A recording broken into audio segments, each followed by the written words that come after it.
Homebrew spells. Well, with spells, the design is a lot more limiting than with homebrew enemies, which we talked about before. What I mean by this is, by raw, spells aren't really self-aware.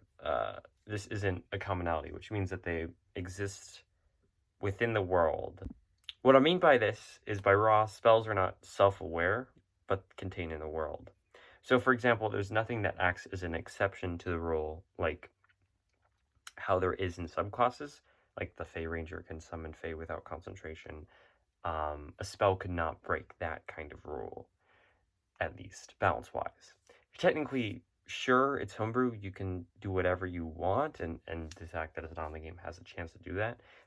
But there are balance, and then, of course, sort of world reasons why that isn't a thing, because spells are confined within that world. Like I saw this one homebrew spell that was a concentration spell that made reaction spells cost no reaction. Wizards of the Coast would never make that spell. Balance wise, there's a lot of problems, but it would be a feat or something. Instead, it says like a number times equal to your proficiency modifier. You can cast a reaction spell without spending reaction. Like that would be more something up their alley. Because it's a limit, there's an investment you have to make. It's a feat for the ability rather than just getting it as a spell, which, again, for like wizards, you can get however many spells you want, technically. So it would be difficult to balance if taking a spell was just gave you that much more options, right? So spells don't buff other spells. Only class abilities and items do that, and the reason is because there's a limit. You can only be attuned to so many items. You can only, I mean, concentration is still a thing, but you can, you can only have so many class levels. So there's a restriction, whereas spells don't have that same restriction. I mean, when items, you can get pretty crazy, but the DM chooses what items they give out most of the part, for one, and second of all, you can just make items attunement, but we'll talk about more of that in the items video. Like the more spells that exist, the more combo potential that is. I did some research on, like, this is a bit of a tangent, but like card game theory, where basically the amount of cards you can make and the abilities they can have is based off of how much they can kind of be comboed. Like the more cards there is in the game, the less interesting abilities they can have, because there's more combo potential with other cards.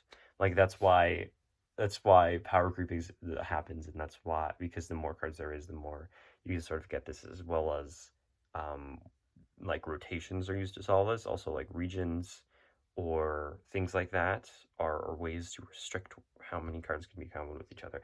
It's a bit of a tangent, but it sort of illustrates my point that that kind of stuff is dangerous. That's just my rant. You can ignore that advice if you want, but I would say if you are going outside that realm, be careful. And I think, once you do make a few spells and you do try them out and you do sort of have a chance to get a feel for what's strong and what's weak when making these sort of things, then you'll be more able to drift outside the realm of that. But just, it's something to keep in mind.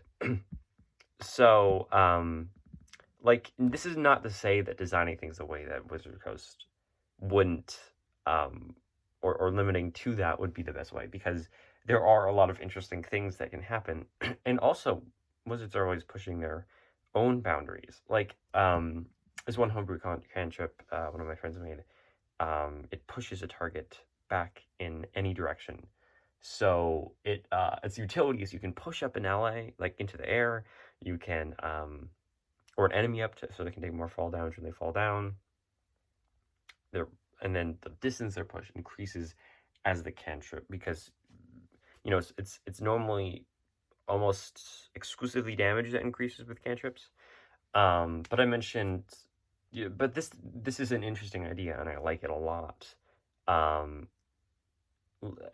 like, even there's not a ton of upcasts that increase distance range of a spell, but then Vortex Warp just came out, and that does. So they're always like this is something you could use in your own game, the cantrip, right? But it's not going to break anything and going to leave some really fun situations. There's a spell, Homebrew spell I made for Warlocks that has a changing bonus effect based off of what pack boon you took. So the Talisman effect gives advantage to an ally's attack. The Blade option allows you to make attack rolls part of the casting of the spell, etc. Like a spell that's tied to pack boons is, you know, clearly self-aware, and that's not something that Wizards would make, but doesn't make it a bad spell. And it can make it really interesting in the right circumstances, because I feel that while you do have invocations and things, sometimes it is cool to dive into that flavor of the pacts a little more, because they kind of are pushed aside when opposed to like subclasses which kind of steal that attention. A spell doesn't have to do anything incredible to be a good spell. Like, often one idea can be enough, and if a spell does too much, it's often just better to split that into multiple spells. A few of mine include a spell that's like an AoE Ice Knife, a spell that you get to choose the shape of the AoE, and of course you can still make awesome spells that have multiple effects, but they should be higher level and balanced accordingly. So, and use similar spells to reference because there are, you know, of course, options this you can compare it to see whether or not this is balanced. Like another spell I made was based off of Holy Weapon, but for rangers. So basically, when you make an attack, the attack can also hit a creature within 10 feet of it, and you can end that concentration to unleash your rain of arrows down on the enemy. So a damage buff like Holy Weapon, and then an ending or AoE effect like Holy Weapon. So like you can use that sort of for comparison, right? The really strong ones, I'd only allow like a one-time use. Like if you want to make this epic awesome spell, great, but I would give it to them as more of an item to playtest first, like as a scroll or an item, and then if it is balanced, you can maybe let them have it as an actual spell. But if not, it's this resource they get to use and have this really cool moment. Again, compare spells not only to how an effect should be, but in terms of how this is going to affect your game. Like, you don't want to necessarily give your player something they regret, because taking away is always sucks for them, and disproportionality between different players if you give some these awesome spells, right? That's another issue. You know, balance isn't always super important when it comes to having fun. But you do have to keep your players in mind, because this will affect them. I mean, it depends on what this is for. It may be a homebrew spell that you made and you want to have your DM let you use it. And as the DM, these sort of things you can keep in mind to decide whether or not you want to do that. So, again, have others look it over. Feedback is always great. And yeah, I think hopefully that was helpful.